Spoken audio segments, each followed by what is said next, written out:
বন্ধুরা আজকে আমি একদম নতুন রেসিপি নিয়ে এসেছি। সেটা হচ্ছে বেগুন সেদ্ধ। বেগুন পোড়া তো আমরা খাই, কিন্তু বেগুন সেদ্ধ কিন্তু একদম নতুন রেসিপি বন্ধুরা। শীতের দিনে বেগুনগুলো একদম মাখানোর মতন থাকে, সেই জন্য আজকে আমি এই রেসিপিটা তোমাদের জন্য নিয়ে আসলাম। একদম নতুন রেসিপি। দেখো এখানে রসুন, কাঁচা লঙ্কা আর টমেটোকে পুড়িয়ে নিলাম, আর বেগুনটাকে আমি 2টো সিটি দিয়ে নামিয়ে নিলাম। একদম অল্প জল দিয়ে সেদ্ধ করে নিয়েছি বেগুনগুলোকে। আর দেখো এইগুলো ছাড়াবার সময় কিন্তু ধোবে না, হাতটা ধুয়ে নেবে, এগুলোকে ধোবে না। টমেটো, কাঁচা লঙ্কা, রসুনকে ধোবে না। তারপরে কুচি কুচি করে সব জিনিস কেটে নেব। রসুন, কাঁচা লঙ্কা, টমেটো কুচি কুচি করে কেটে নেব। এগুলো তো অলরেডি সেদ্ধ হয়েই গেছে, আর বিচিটা ফেলে দিলাম।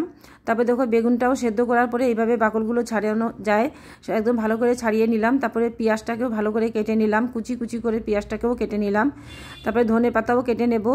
এইভাবে সব কিছু কেটে নিয়ে সব একসাথে মিশিয়ে বন্ধুরা নুন আর সর্ষের তেল মেখে দারুণ লাগবে বন্ধুরা। একবার বানাবে বাড়িতে, আর আমাকে কমেন্ট করে অবশ্যই জানাবে।